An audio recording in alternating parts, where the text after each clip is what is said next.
Welcome to my channel. ಇವತ್ತಿನ ವಿಡಿಯೋದಲ್ಲಿ ಸೈನ್ಸ್ಗೆ ಸಂಬಂಧಪಟ್ಟಂತೆ ಒಂದು ಪ್ರಯೋಗದ ಕುರಿತು ತಿಳಿದುಕೊಳ್ಳೋಣ. ಪ್ರಯೋಗ ಹೆಸರು ಏನಪ್ಪ ಅಂತಂದ್ರೆ, ಯಾವುದೇ ಒಂದು ವಸ್ತು ಹೊತ್ತಿ ಉರಿಯಲು ಆಕ್ಸಿಜನ್ ಅವಶ್ಯಕ ಅಥವಾ ಗಾಳಿ ಅವಶ್ಯಕ ಎಂಬುದರ ಕುರಿತು ತಿಳಿದುಕೊಳ್ಳೋಣ. ನೀರಿನಲ್ಲಿ ಏನಪ್ಪಾ ಅಂತಂದ್ರ ಗಾಳಿ ಇದೆ ಅನ್ನೋದಕ್ಕೆ ಮತ್ತೊಂದು ಪ್ರಯೋಗ ಏನಪ್ಪಾ ಅಂತಂದ್ರ, ಒಂದು ಬೀಕರ್ ಅನ್ನ ತೆಗೆದುಕೊಳ್ಳಬೇಕು. ಅದರ ಮಧ್ಯೆ ಏನಪ್ಪಾ ಅಂತಂದ್ರ ಒಂದು ಪೇಪರ್ ಅನ್ನ ಇಟ್ಟಿದ್ದೀನಿ. ಹೌದಾ? ಈ ಪೇಪರ್ ಅನ್ನ ಇಟ್ಟಿದ್ದೀನಿ. ಈ ಬೀಕರ್ ಅನ್ನ ನೇರವಾಗಿ ಮುಳುಗಿಸ್ಬೇಕು. ನೀರು ಹೋಯ್ತಾ? ಯಾಕೆ ಹೋಗ್ಲಿಲ್ರಿ ಬೀಕರ್? ಆದ್ದರಿಂದ ಏನಪ್ಪಾ ಅಂತಂದ್ರ ನೀರು ಏನಪ್ಪಾ ಅಂತಂದ್ರ ಬೀಕರ್ ಒಳಗಡೆಗೆ ಹೋಗ್ಲಿಲ್ಲ. ನೋಡ್ರಿ, ಇವಾಗ ಪೇಪರ್ ತೊಯ್ದೈತಾ? ಪೇಪರ್ ನೋಡ್ರಿ ತಗೊಂಡು ಪೇಪರ್ ಇಲ್ಲ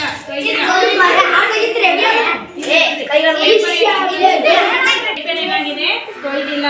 ನೋಡ್ರಿ, ಅದಕ್ಕೋಸ್ಕರ ಏನಪ್ಪಾ ಅಂತಂದ್ರೆ, ಯಾಕೆ ತೊಯ್ದಿಲ್ಲಪ್ಪ ಅಂತಂದ್ರೆ ಈ ಬೀಕರ್ ಒಳಗೆ ಸ್ವಲ್ಪ ಹೌದಾ ಗಾಳಿ ಇರುವುದರಿಂದ ಆ ನೀರು ಬೀಕರ್ ಒಳಗಡೆ ಹೋಗಲಿಲ್ಲ. ಅದಕ್ಕೋಸ್ಕರ ಪೇಪರ್ ಕೂಡ ತೊಯ್ದಿಲ್ಲ. ಅರ್ಥ ಆಯ್ತಾ? ಇನ್ನೊಂದು ಪ್ರಯೋಗ ಏನಪ್ಪಾ ಅಂತಂದ್ರ, ಯಾವುದೇ ಒಂದು ವಸ್ತು ದಹನವಾಗಬೇಕಾಗಿತ್ತಪ್ಪ ಅಂತಂದ್ರೆ, ಅಂದ್ರೆ ಬೆಂಕಿ ಉರಿಬೇಕಾಗಿತ್ತಪ್ಪ ಅಂತಂದ್ರ ಗಾಳಿ ಬೇಕು. ನೀವು ಅಡಿಗೆ ಮಾಡುವಾಗ ಊದ್ಗಳು ಹಿಡ್ಕೊಂಡು ಊದಿರಿ. ಯಾಕೆ ಊದ್ತೀರಿ? ಊದ್ಗಳು ಬೇಕದಕ್ಕೆ. ಗಾಳಿಯನ್ನ ಊದಿದಾಗ ಏನಾಗತ್ರಿ? ಬೆಂಕಿ ಹತ್ತುತ್ತೆ. ಅದೇ ರೀತಿಯಾಗಿ ಅದಕ್ಕೋಸ್ಕರ ಇನ್ನೊಂದು ಪ್ರಯೋಗ ಏನಪ್ಪಾ ಅಂತಂದ್ರೆ, ನೋಡ್ರಿ, ಇಲ್ಲಿ ಎರಡು ಮೇಣಬತ್ತಿಗಳನ್ನ ತೆಗೆದುಕೊಳ್ಳೋಣ.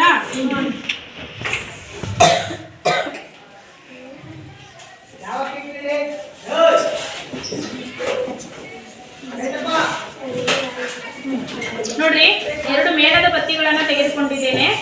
ಗಾಳಿ ಉರಿಬೇಕಾಗಿತ್ತಪ್ಪ ಅಂತಂದ್ರೆ ಏನ್ ಬೇಕು? ಆಕ್ಸಿಜನ್ ಇದೆ ಅನ್ನೋದಕ್ಕೆ ಏನಪ್ಪಾ ಅಂತಂದ್ರ ಒಂದು ಪ್ರಯೋಗ. ಆಕ್ಸಿಜನ್ ಇದೆ. ಬೆಂಕಿ ದಹನ ಕ್ರಿಯೆ ನಡಿಬೇಕಾಗಿತ್ತಪ್ಪ ಅಂತಂದ್ರ ಆಕ್ಸಿಜನ್ ಬೇಕೇ ಬೇಕು. ಯಾರು ಓದ್ತಿರೋದು? ಸರಿಯಾಗಿ ನೋಡ್ರಿ, ಎರಡು ಮೇಣಬತ್ತಿಗಳನ್ನ ಹಚ್ಚಿದ್ದೀನ. ನಾನು ಏನ್ ಮಾಡ್ತೀನಪ್ಪ ಅಂತಂದ್ರೆ, ಏನ್ ಮಾಡ್ತೀನಿ, ಇವಾಗ ಇದ್ರ ಮೇಲೆ ಹಾಕ್ತೀನಿ.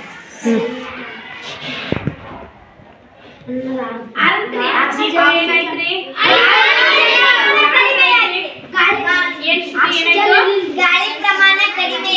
ಅರ್ಥಾಯ್ತು?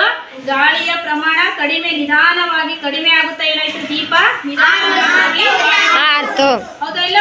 ಹೌದಾ ಇಲ್ಲ? ಗೊತ್ತಾಯ್ತು?